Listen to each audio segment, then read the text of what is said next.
అందరికీ మీడియా మిత్రులకి అందరికీ కూడా పేరు పేరున హృదయపూర్వక నమస్కారాలు తెలియజేస్తున్నాను.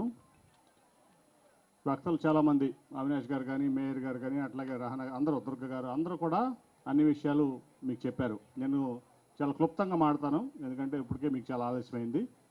ఒకటైతే గ్యారంటీ, పేదవారి కోసం పనిచేసే వ్యక్తి జగన్మోహన్ రెడ్డి గారు, ధనికుల కోసం పనిచేసేటువంటి వ్యక్తి చంద్రబాబు నాయుడు గారు. నేను 10 ఏళ్ళు టీడీపీ ఎంపీగా ఉన్నాను. గత నెల రోజుల్లోపు 25 రోజులు అయింది. నేను మరి మీకందరూ తెలుసు పరిస్థితుల వల్ల జగన్మోహన్ రెడ్డి గారు నన్ను ఆహ్వానిస్తే వైసీపీలో చేరడం జరిగింది. అట్లాగే సమాజం కోసం పనిచేసేటువంటి వ్యక్తి జగన్మోహన్ రెడ్డి గారు. సమాజం కోసం పనిచేసేటువంటి వ్యక్తి జగన్మోహన్ రెడ్డి గారు కేవలం తన పనికిరాని కొడుకుని ముఖ్యమంత్రి చేసుకోవడం కోసమే మాత్రమే పనిచేసేటువంటి వ్యక్తి చంద్రబాబు నాయుడు గారు. సో వీళ్ళిద్దరికీ తేడా తెలియాలంటే గత 5 ఏళ్ళు 4 ఏళ్లకు ఇప్పుడు దాదాపు ఇంకా 2 నెలల్లో ఎలక్షన్ ఉంది. ఆల్మోస్ట్ 4 సంవత్సరాల 10 నెలలు మనం చూసాం జగన్మోహన్ రెడ్డి గారి పాలన. నేను కూడా ఈ మధ్య 20 రోజుల నుంచి డేటా అంతా కూడా తెప్పించి చూస్తున్నాను. అంతకుముందు ఈనాడు పేపర్ చదివో, చంద్రబాబు నాయుడు గారు చెప్పింది వినో, జ్యోతి పేపర్ చదివో, లేకపోతే సోషల్ మీడియాలో చూసో నిజంగా కూడా కొన్ని డౌట్లు ఉండే నాకు. జగన్మోహన్ రెడ్డి గారి సమర్థత మీద, ఆయన యొక్క కమిట్మెంట్, పేదల పట్ల ఆయన యొక్క కమిట్మెంట్ మీద నాకు కొంత విశ్వాసం ఉన్నా, నమ్మకం ఉన్నా. కానీ ఇవన్నీ చూసి నేను కూడా మీలాగా కన్ఫ్యూజ్ అయ్యాను చాలామందిలాగా.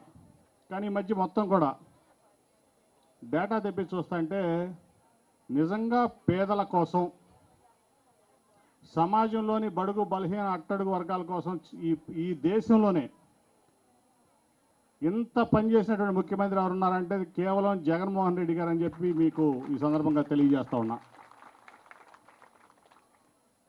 2,50,000 కోట్లండి. 2,50,000 కోట్లు అంటే నాకు ఎన్ని సున్నాలు పెట్టాలో కూడా అర్థం కావట్లేదు. నాకే అర్థం కావట్లా, నిజం చెప్తున్నా.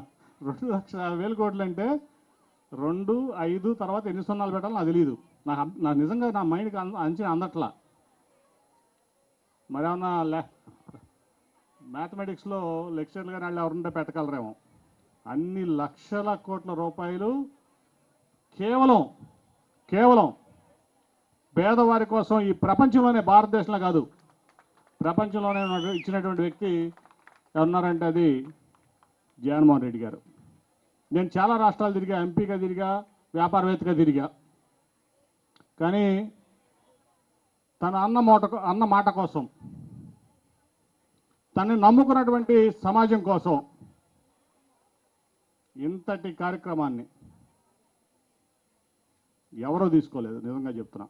నేను నా గుండెల్లోంచి వచ్చే మాటలు ఊరిని పైపైన మాట్లాడలే. నేను ఏదో ఈ పార్టీలోకి వచ్చానని చెప్పి అంతకుముందు కూడా చెప్పా. చాలా సందర్భాల్లో నేను చెప్తా ఉండేవాడిని. మీ దాకా వచ్చిందో లేదో కానీ నిజంగా కూడా ఎప్పటికప్పుడు ఈ నెలలో ప్రభుత్వం జీతాలు ఇవ్వలేదు అని మనకి హెడ్లైన్లో వార్త వస్తుంది. చంద్రబాబు గారి మీడియాలో, అంతకుముందు మా మీడియాలో. నిజంగానే అనుకునేవాడిని, నిజంగానే వచ్చే నెల పేదలకు సంక్షేమ పథకం రాదేమో, జగన్మోహన్ రెడ్డి గారు జీతాలు ఇవ్వలేరేమో అని ఎక్కడో మారుమూల ప్రాంతంలో మీడియాను పంపించి ఒక గోతులు ఉన్నటువంటి రోడ్డు తీసేవాళ్ళు, ఫోటో దాన్ని హైలైట్ చేసేవాళ్ళు. ఆ రోడ్లన్నీ మోకాల్లో అది గోతులు ఉన్నాయని. నేను తిరుగుతుంటే మరి విజయవాడ పార్లమెంట్లో నాకు ఎక్కడ గోతులు కనపడలే రోడ్లలో. ఎక్కడో మారుమూలలో చిన్న రోడ్లు, ఎక్కడ పల్లెటూరులో రోడ్లు ప్రభుత్వం దృష్టిలోకి రాలేదేమో కానీ నాకైతే కనపడలా. నేను జగ్గపేట నుంచి విజయవాడ తిరుగుతున్నా, విజయవాడ నుంచి తిరువూరు తిరుగుతున్నా, ఈ ప్రాంతం అంతా తిరుగుతున్నా. మరి ఎక్కడ నాకు బాగానే ఉందంతా. ఎప్పటికప్పుడు మీడియా మేనేజ్మెంట్, హెడ్లైన్ మేనేజ్మెంట్ అంటారు దాన్ని వేస్తా